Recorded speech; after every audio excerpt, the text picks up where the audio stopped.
Welcome to the Athletics of Indiana podcast. Today, we're going to talk about how Indiana football is building on its absolutely massive 2024 season. After that incredible run, Coach Curt Cignetti is not sitting back and relaxing. Nope, he's hitting the transfer portal and hitting it hard to reload this roster for another shot at the playoffs. We're going to break down exactly how the Hoosiers are rebuilding their offense with some of the best talent in the country. Let's get into it. First, let's just set the stage, right? An 11-2 record, that wasn't just a good season, it was a program-defining, historic season. But that kind of success, it creates huge expectations. And with some key guys leaving, the pressure is on to stay at that elite level. So the big question is, how do you keep that momentum going? Well, the answer, it seems, is by absolutely dominating the transfer portal. And this isn't just about plugging a few holes. Indiana has pulled in the number 17 ranked transfer class in the entire country, according to 247 Sports. This is a deliberate, high-level talent grab designed to keep the Hoosiers right in the middle of the national conversation. So here's the game plan for how we're going to break this all down.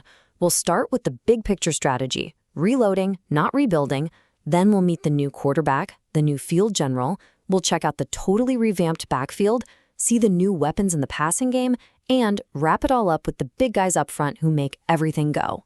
Okay, so this is the most crucial point to understand.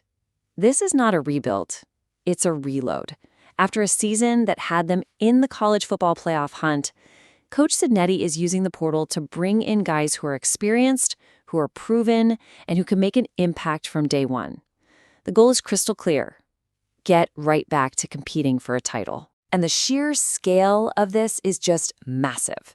We're talking 23 new players coming in, the number 4 class in the absolutely loaded Big Ten Conference.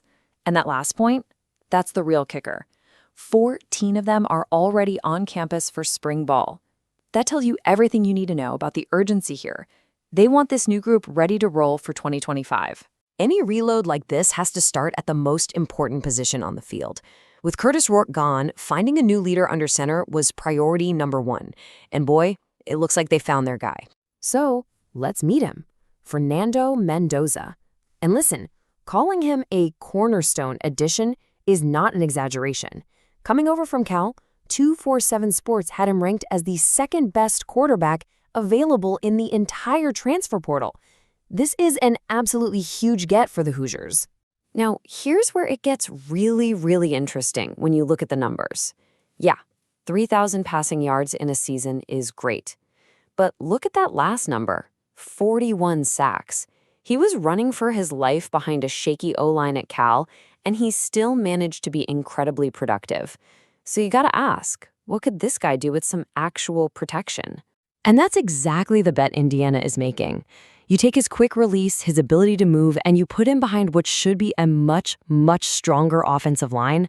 Well, that is the recipe for a superstar. He has all the tools to not just be a great leader for this offense, but to be a legit all-Big Ten candidate. Of course, even the best quarterback needs a running game to lean on. And with guys like Justice Ellison and Tyson Lawton moving on, Indiana didn't just find replacements. They went for a total overhaul to create a truly dangerous 1-2 punch in the backfield. So out goes Ellison and Lawton, and in come 2 proven playmakers. You've got Roman Hemby from a Big Ten rival in Maryland and Hemby Beebe Jr. from UAB. This is a very strategic mix of speed, versatility, and pure power. Let's start with Roman Hemby. The best way to describe him is right here, a dynamic, all-purpose back. And man, that is the perfect description. He's not just a runner. He's a true weapon who can hurt you in a bunch of different ways, which is exactly what you need in a modern offense. And you can see that versatility right in the career numbers. I mean, over 2,300 rushing yards is fantastic, but it's what he does as a receiver that makes him a real headache for defenses. 112 catches for almost 1,000 yards. That's a guy you have to account for on every single play, whether he's in the backfield or split out wide. And then you pair Hemby with his new partner in crime, Hemby Beebe Jr. If Hemby is the lightning, Beebe is 100% the thunder. Just look at that top stat, 3.83 yards after contact.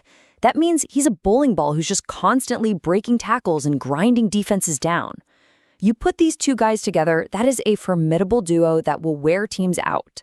So, We've got our QB, we've got our dynamic backfield. What about the guys catching the ball? Well, the goal here was simple. Add more big play firepower and give Fernando Mendoza a deep, reliable group of targets to throw to. If you want to know what new receiver Makai Jackson brings to the table, you only need to look at one number, 16.2. That was his average yards per catch last year. Plain and simple. When this guy touches the football, he's creating explosive plays down the field. He's exactly the kind of deep threat this offense was looking for. And think about how he fits with who's already here. You've got your returning star, Elijah Sarrett, who's a fantastic possession receiver. Now you pair him with Jackson, a guy who had 12 catches go for over 20 yards last season. For a defensive coordinator, that's a true pick-your-poison nightmare. Who do you double team? Indiana also got really smart with how they handled the tight end position. They brought in two different types of players. First, you get Riley Nowakowski from Wisconsin. He's your gritty, veteran blocker with great hands. Then you add Holden Staes from Tennessee, a former top recruit who's an athletic freak and a major red zone threat. You get the best of both worlds in one offseason. Finally, let's be real for a second. None of this, the star QB, the dynamic running backs, the explosive receivers, none of it works if the guys up front can't block. This is all about protecting that investment and paving the way for the whole offense to succeed. And the effort to beef up the line starts with a guy who's coming home. Khalil Benson started 17 games for Indiana, had a quick stop at Colorado, and now he's back. He brings instant experience in leadership and is expected to just plug right in and lock down the right side of the O-line. He's not a question mark, he's an answer. So the strategy up front is pretty simple, but it's brilliant. You take your solid core of 3 returning starters and you mix in 3 experienced transfers from huge programs. Benson plus Zen Michalski from Ohio State and Pat Coogan from Notre Dame. That is a recipe for a tough, physical, and very, very good offensive line. Which brings us all the way back to the biggest question. We've gone through it all. A new star quarterback, a thunder and lightning backfield, new deep threats, and a rebuilt offensive line. Is this massive influx of talent enough to get Indiana right back into the college football playoff conversation? Look, the bottom line is pretty clear. What Indiana has done this offseason shows that last year was not a one-year wonder. By absolutely mastering the transfer portal, they've positioned themselves to be a sustainable contender in the Big Ten. All the pieces are here on offense to not just repeat last year's success, but to take it even further in 2025. And that really just leaves us with one final big picture thought. What we've just watched Indiana do is a masterclass in how to build a team in 2025. And it makes you wonder, in this new era of college football, has the transfer portal officially become more important than traditional high school recruiting if you want to build a true championship contender? It's a question every single program in the country is wrestling with right now.